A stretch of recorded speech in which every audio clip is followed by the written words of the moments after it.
Easy. Okay, now in a move that is somewhat predictable, it looks like the mutterings of vaccine passports has commenced. I have to say that this is an extremely slippery slope into totalitarianism, and I cannot believe that the UK is even thinking about introducing such draconian measures. But it seems that the person behind this idea is Tony Blair. Any of you guys remember voting for Tony Blair? No, me neither. But Tony Blair says that there is simply no alternative to a vaccine passport. Well, of course, if you're not looking for an alternative and you don't want to find one, then you're going to say that there's no alternative. But believe me, there probably is lots. This is all part of Tony Blair's globalist dream to turn everybody into one global human being with no identity, all that sort of thing. But I'll tell you something, right, that my granddad fought in the Second World War against this kind of tyranny. And right now he will be spinning in his grave to hear this kind of talk. Now, about the vaccine, I've decided that I don't want to take the vaccine simply because of my age and the fact that I have got a 99.5% chance of survival if I catch the virus. But I'm not going to attempt to tell anybody else as to whether they should or shouldn't take it. It's entirely your choice to do so.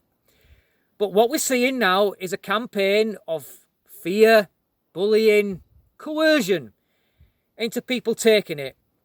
The first thing that I want to discuss here today is that I have seen talk about employers mandating their employees to take the vaccine. Now, when I heard this coming round and that a plumbing company had already come up with this idea, I decided to get on the front foot and to contact the Human Resource Department at my place of work. And I'm going to read you this short letter that I sent to them. And I advise you to do the same if you suspect your employer might try this. And this is what I said to them.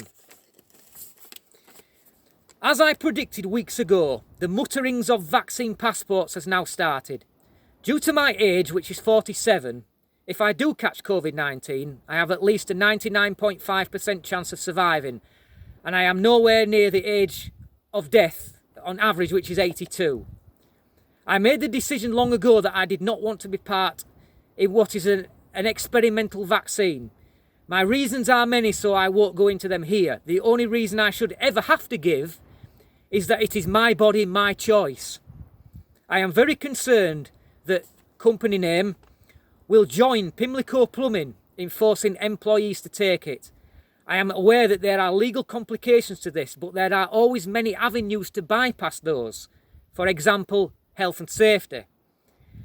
As the UK is just about still a free country, I am appalled that a state-based or employer-based mandate could be coming to force people to take a medical treatment without their consent.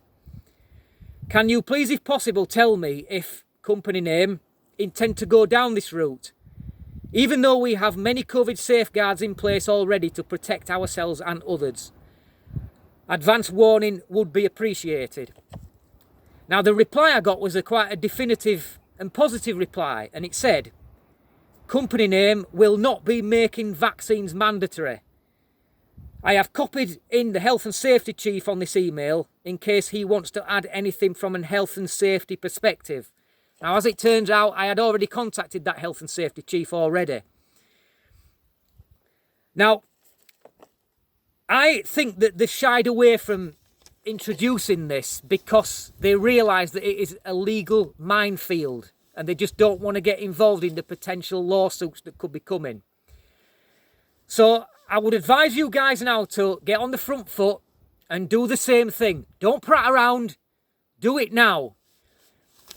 A good place that you can go if you feel that you don't get quite as a positive answer as I got, if you get something like, oh, well, we'll have to see, we need to look at things, we need to have a look at the big picture and all that sort of shit.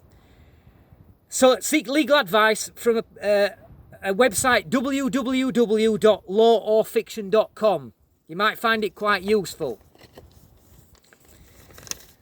And then there's the other thing about the venues. I've heard that things like pubs, cinemas, theatres and all that kind of thing, they're talking about introducing vaccine passports so that you can go there. Well, let me tell you this. I don't think that they will, because right now they are all financially on their knees and they're not going to want to do anything to turn away custom. They're going to want every customer through the door. And you must remember that if you want to take the vaccine, it has to be your choice. Don't let anybody bully you, coerce you, strong arm you or shame you into it. We are going to see those tactics coming up on the back of a relentless media fear campaign. They've now got people so scared that they're probably rushing out to get the vaccine in case they won't be able to go to a pub and all that sort of thing. Don't be one of them.